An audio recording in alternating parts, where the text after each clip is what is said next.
di dalam pencalonan ini sebenarnya siapa sih yang paling berpengaruh dalam kehidupan abang? Dalam pencalonan sampai akhirnya meraih kemenangan, siapa yang paling berpengaruh? Pertama pasti keluarga ya. Keluarga dekat. Ya, keluarga dekat, izin orang tua. Kebetulan orang tua saya masih lengkap. Ya. Bapak saya masih ada, mak saya masih ada. Karena saya sangat meyakini restu orang tua, ridho orang tua akan memudahkan langkah kita. Oke. Ya, support, dorongan, kemudian doanya, kita akan memudahkan langkah saya. Kemudian ya pasti istri lah ya. Ya. Ya, setiap malam yang tempat kita cerita, pulang sosialisasi kadang sampai jam 1, jam 2 malam. Ya ketemu sama istri, ya kan? Ya. Kemudian dia juga ikut terlibat turun ke lapangan. Terus saudara, kandung, sepupu saya. Jadi begitu luar biasa support keluarga saya dan saya yakini karena mereka juga bagian dari orang Batanghari. Ya. Jadi saya sampaikan sama saudara saya, ya jadi kewajiban juga Oke. kepada abang, kakak, Ayu, adik-adik saya untuk membantu saya. Karena ini kabupaten kita. Ya. Maka waktu orang meragukan finansial saya tidak akan ragu. Pada saat dukungan keluarga ini, genap lah kata orang. Ya. Ya, Ya. nanti tidak akan. Ada kekurangan saya lapor segala macam kan. Ya, Karena jadi dari saya- awal memang yang saya lihat banyak yang meragukan kemampuan finansial abang. Ya, banyak yang meragukan karena saya diingatkan karena keluarga saya ada beberapa orang dari aparat ya. Jadi pengalaman kami jadi aparat untuk memenangkan pertarungan.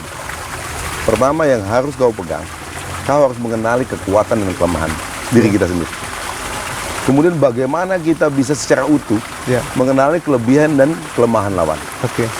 Dan yang ketiga, syarat utamanya, jangan sampai kompetitor atau lawan kita bisa mengenali kekuatan dan kelemahan kita. Ya.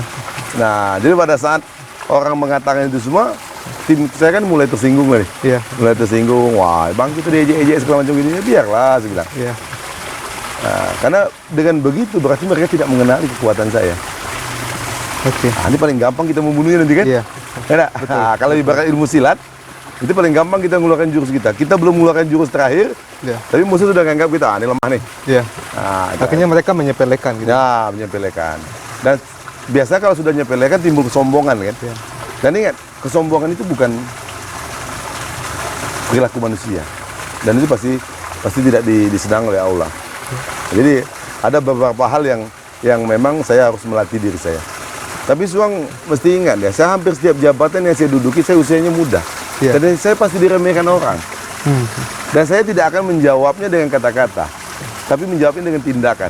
Oke. Dengan kerja, dengan kegiatan. Sama dengan pilkada nih, saya menjawabnya dengan tindakan. Hasilnya kan? Iya. Ya, kalau kita jawab kata-kata malah capek, malah kelahi dan dikit. Mending kita jawab dengan tindakan. Oke. Iya kan? Betul. Lalu abang ada 30 program lebih yang ditawarkan kepada masyarakat. Yang menjadi unggulannya apa, Bang? Jadi kita ada 36 program prioritas ya. Jadi yang paling menyangkut hajat hidup orang banyak, saya lihat, yang pertama program pertama. Ya. Tentang bagaimana kita mengoptimalkan itu hasil pertanian. Oke. Kita tahu orang Batanghari ini 82%-nya petani. Ya. Dengan berbagai subsektor ya. Iya. Ada tanaman pangan, sawah kan. Kemudian ada perkebunan, ada kelapa sawit, ada karet, kemudian ada perikanan, ada peternakan. Hajat hidup yang begitu besar ini ternyata di Batanghari hasilnya belum optimal. Oke. Kita masih ketemu kebun karet yang 1 hektar sekalinya hidup dapat 5 kilogram. Sementara yang jadi diskusi di masyarakat harganya tidak pasti. Iya. Harganya rendah. Padahal bukan harga masalahnya, tapi produksinya yang masalah. Kemudian sawit juga begitu. Kita sosialisasi di tengah masyarakat. Kita ketemu kebun sawit yang sehektarnya hanya 3 kuintal sebulan. Ini jauh dari idealnya. Iya. Kalau orang di sana udah minimal Iya. satu ton gitu ya. Iya, lebih lah. Iya. Kemudian kalau kita breakdown lagi, masalahnya di mana nih? Ternyata masalahnya yang pertama bibitnya tidak jelas asal usulnya. Oke. Yang kedua, maintenance-nya.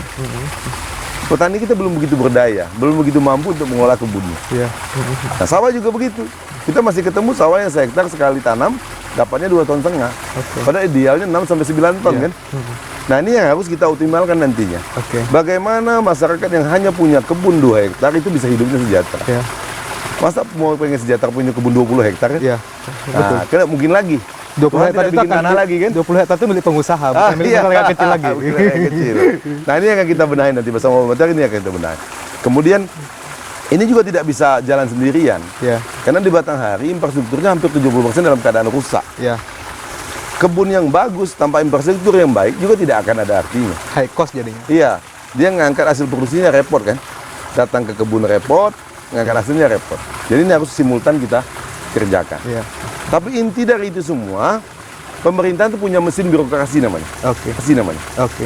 Mesinnya ini kita benahi dulu. Iya, Kalau mesinnya kejam ya repot juga. betul. Sebagus apapun programnya, sekuat apapun support anggarannya, kalau mesinnya ngejam repot. Jadi aparatur ini juga harus kita siapkan. Karena kebetulan saya mantan sekda, Pak Batiar mantan sekda, bagaimana mesin ini bekerja terengginas lah dia. Iya. Ya kan?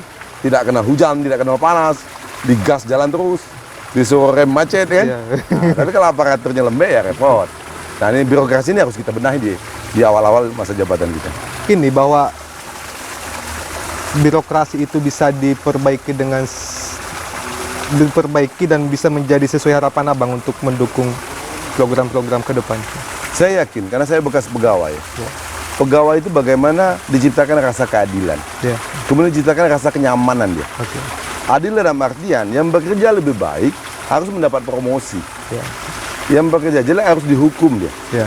Nah, reward dan punishment ini yang harus kita jalankan secara baik.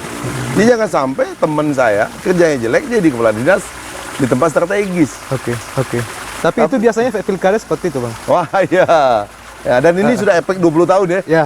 Nah, efek 20 tahunnya diwaris ke sekarang. Iya. Nah, kita mau coba putus dan mata rantai ini ya. Artinya akan mengangkat pejabat yang memang profesional di bidang. Ya. Oke. Kemudian itu juga tidak cukup. Mereka juga harus ditambah kompetensinya.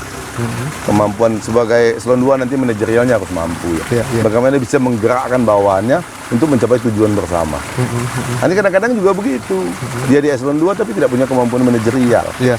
Malah lebih sibuk dengan hal-hal teknis kan. Karena teknis harus di eselon di bawahnya. Iya. Nah, ini harus kita dudukan lagi. Oke. Jadi nanti bukan berarti saya mengganti orang karena saya masalah pilkada. Iya. Tapi pasti berkaitan dengan kemampuan.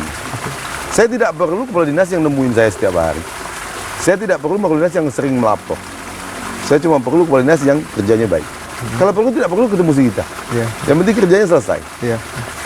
Karena nanti kita akan membuat ruang kepada masyarakat untuk gampang mengadukan masalahnya.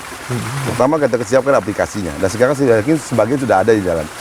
Kemudian kita akan membuat setelah COVID ini berakhir, membuat program Jumat Barokah namanya. Jadi mulai jam 6 pagi, rakyat Batanghari dibebaskan untuk ketemu bupati atau wakil bupati. Mulai jam 6 mengadukan pagi? masalahnya. Nanti ketahuan itu kinerja kepala dinasnya seperti apa, kinerja camatnya seperti apa, lurahnya seperti apa. Oke. Jangan bisa ada laporan begitu-begitu saja. Iya. Dan juga kita akan buat perjanjian kinerja yang lebih jelas. Karena selama ini saya lihat perjanjian kinerja hanya tentang penyerapan anggaran. Iya. Mana bagaimana DPA-nya dihabiskan. Iya. Itu kan baru batas output. Iya. Kita pengen ini paling tidak batas outcome tadi. Iya. Harus ada hasilnya. Hasilnya. Kan? Nah, itu yang harus kita rubah. Zaman kami ini pejabat akan lebih capek. Yang tidak mau capek silakan minggir. Karena kita ada, karena rakyat ada kan. Betul. Iya. Karena gak semua juga siap kemudian dengan membuka akses luas itu, mungkin tidak akan banyak yang siap untuk itu juga pejabat-pejabatnya nanti. Ya kita coba siapkan Suang ya. Kita coba siapkan. Kalau nggak siap juga harus minggir lah. Iya. Gitu Iya. ya, minggir ya. Iya, minggir. Oke. Dia tidak bisa kita membiarkan penyakit itu lengket terus. Termasuk diamputasi dia kan. Iya. Supaya jangan nular. Oke. Karena kemalasan itu akan menular dia. Karena ada habit baru yang frontal yang Abang bangun kalau dalam sisi rencananya.